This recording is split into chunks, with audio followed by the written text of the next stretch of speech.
Hi there. In this video, we're going to talk about the median and interquartile range and how to calculate them.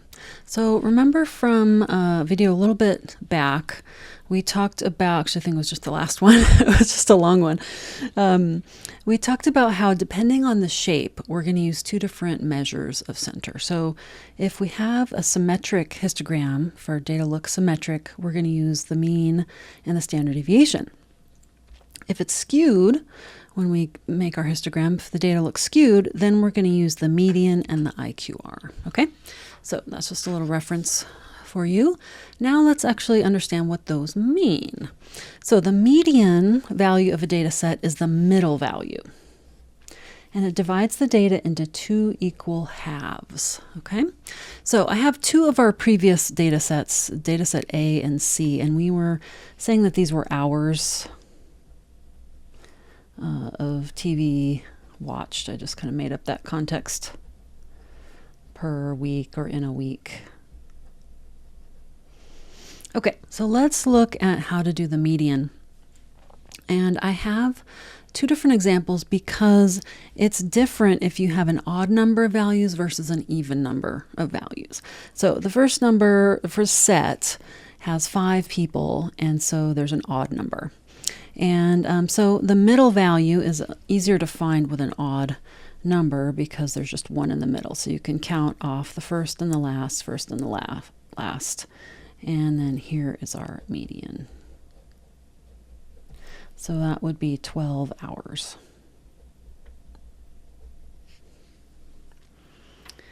Okay. That means half the people watched less than 12 hours of TV and half the people watched more than 12 hours of TV. That's why we use it for income. The median household income, last time I checked, it might be like 75,000 or something. I'll have to double check that. But that means half of the people make below that amount and half of the people make above that amount. So it gives us a more typical value than the mean if our data are skewed. Okay, now what if we have an even? You can imagine if I do the first and the last, I'm down to 2 values in the middle. So since we have 2 in the middle, I want to go halfway in between. I want to take the average of those two. So I'm going to do 12 plus 15 divided by 2. And you can count what is, exactly halfway between the two, or you can use this formula. 12 plus 15 is 27, divided by 2 is 13.5.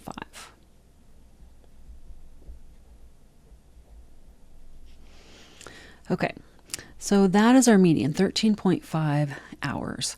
Now, there is one rule that works the same for both. And that is, so I'm going to put the left half and the right half here. Oh, sorry, this is for the quartiles. Never mind, I'll come back to that. I can't remember if it comes up, so I'm going to wait on that. So notice our median. We had this, remember this big outlier of 205, and that brought the average way up. That brought it up to 43.5. So the median, but the median between these two sets is not that different, right? 12 hours versus 13.5 hours. So that's an example of how we can see that the median is less sensitive to outliers, okay? So this 205, really, if this was any number, could be 20, I'd have the same median, right? If it was anything above 15, it would fall over here. The thing about, I should also mention, is that these have to be in order first, right? You can't find the middle unless they're in order, because otherwise any value could be in the middle. Now, in general, we're going to use Staplet for this, but just so you know, in case you want to do it by hand, but also so you understand what the technology is doing. So if this were any number above 15, it wouldn't change the median. And so 205 is not affecting the median. So this 13.5 is still pretty representative of all the people except this outlier, right? So the median is representative.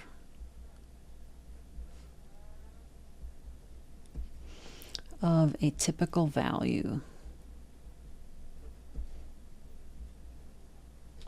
for skewed data.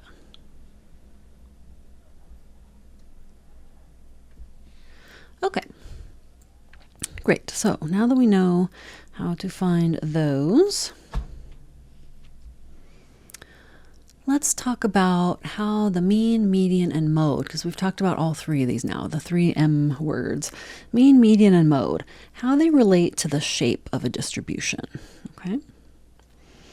Okay, so let's do the mode first, because we talked about the mode being the peak, right? It's where the peak is located. So for this symmetric that goes up and down, the mode is right in the middle, right where the top of that peak is.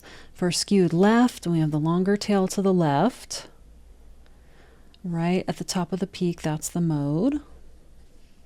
And same for skewed right, but the longer tail is to the right. Where the top of the peak is, so I'm drawing a line down, that is where the mode is. Okay. So next I want to do the mean, okay? So the mean, if it's symmetric, the mean is pretty much in the same place because we have roughly the same number of values above and below. The mean is the center, so it will also be right in the same place for symmetric. Okay, but skewed left, we would have some lower values, right? So possibly outliers. We'll go over the rule for how to calculate if there are outliers pretty soon. But so we're going to have some lower numbers that are going to bring the average down, right? So that means our mean is going to be brought down. So I'm going to say, I don't know exactly where it is, but it's brought down into the tail, and it depends on the numbers. And then same thing for skewed right, our mean is going to be up to the right. And that's X bar. I'm probably exaggerating a little bit, bringing it out too far, but you get the idea. The median is in the middle. So it's the middle value. And if it's symmetric, that's also going to be in the same exact place as the mode and the mean. So I'm going to put median. So really, we can use mean or median for symmetric, but mean goes with the standard deviation. So that's why we use that. It's a pair. They go together. And then the median, remember, it's half the data above and half the data below. So it's a little hard to tell exactly where it falls, but it's going to be somewhere in between the mode and the mean. So this is our median in between. And then same thing, but for skewed to the right, it's going to be also half above and half below. Okay, so in skewed left, the outliers pull the mean below the median. So for skewed left, the mean, I'm going to write a less than is below the median. Okay, less than or pointing to the left. And then for skewed right, I'm going to put the mean is greater than or above the median.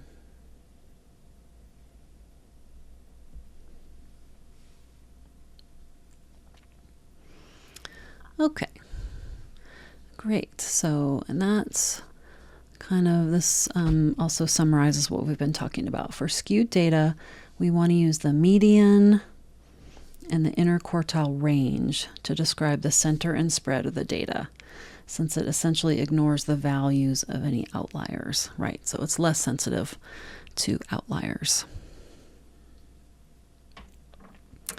Okay, great. So let's, since we're talking about median, we need to start talking about quartiles so that we can get to this interquartile range.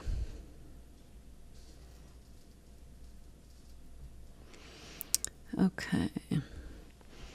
So quartile, think quartile means quarters, right? So the median is the middle value, or it's the like halfway.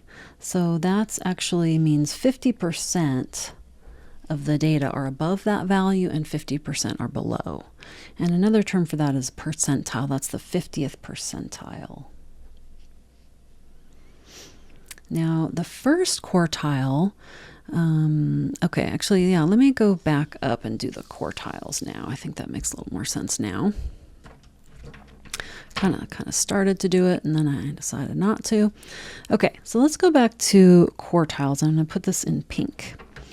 So we found our median, which was the very middle value, right? And it was the middle data point if we had an odd number. So let's keep going with the odd, if we have an odd number of numbers.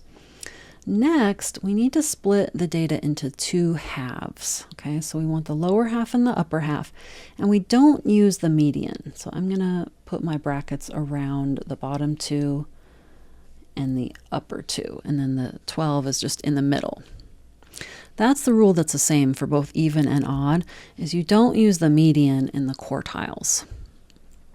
Okay, so then what we do is we find the median of each half. So we've got the middle number cuts it in half.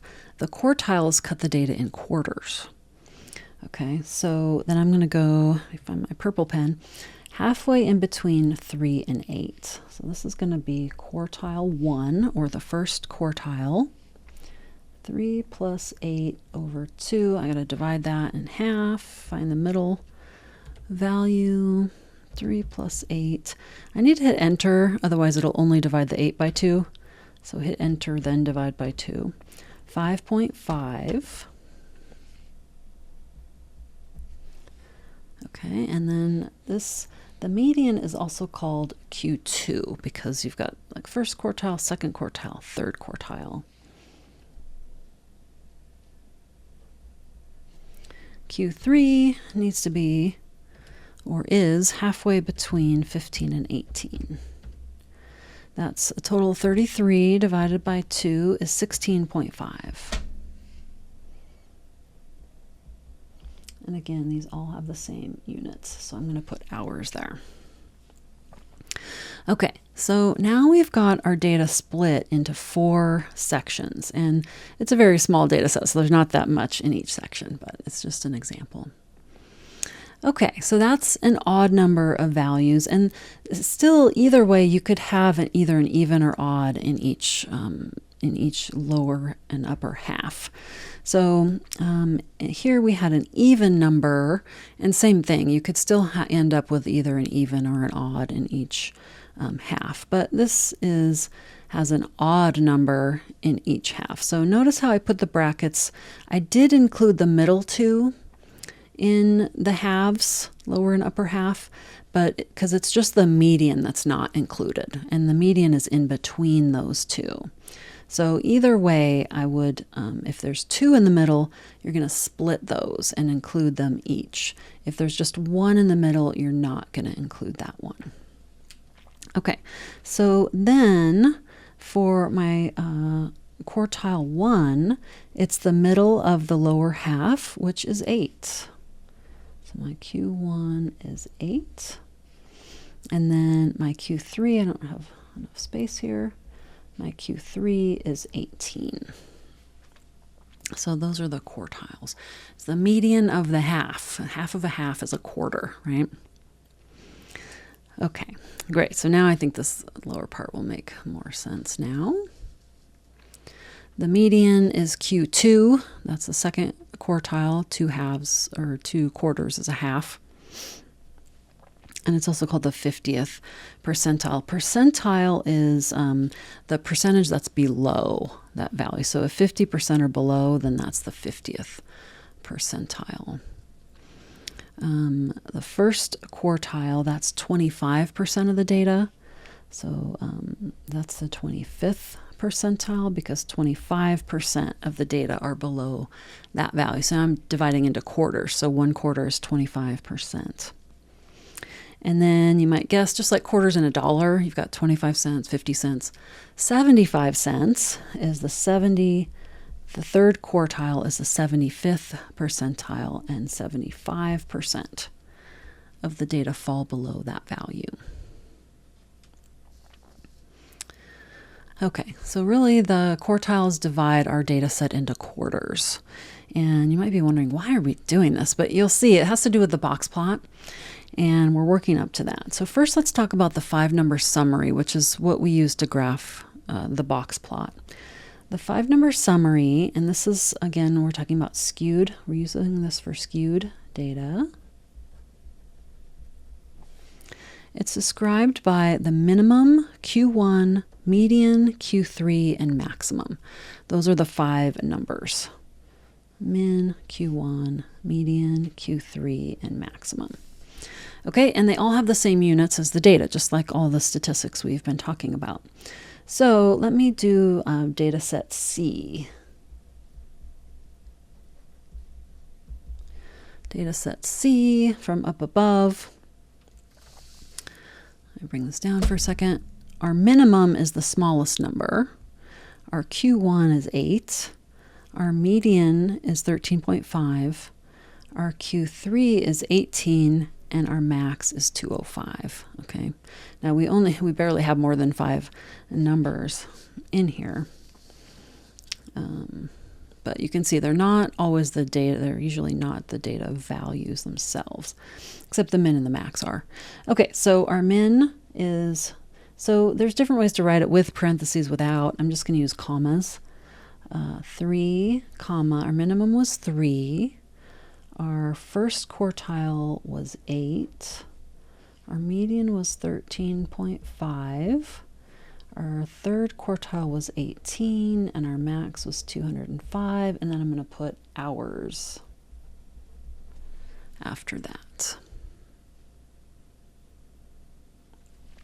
Okay, just to show you from our Staplet video, it's not the same data set,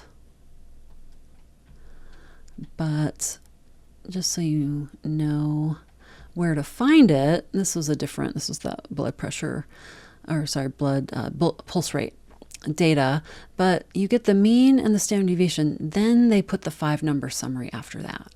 Minimum, Q1, median, Q3, max. So you don't have to do this by hand. It's important, just we're doing it once so you understand what it means, and then you're going to read it right off of Staplet, and then you're going to see it in the box plot, okay? Okay. Great, so just a couple more things in this video. So now remember, we're still talking about measures of center and spread. So median is the center, and I said interquartile range is the spread. So let's talk about 2 different types of ranges. The range by itself, just the word range, is the distance of the whole data set. It's the maximum minus the minimum. So it's the distance between the min and the max. So the range of data set C, if we keep going, is 205 minus 3. You can see that's a pretty big range, right? 205 minus 3, I could also do that in my head. 202 hours, 202. That range was really affected by the outlier, right? Let me write that, affected.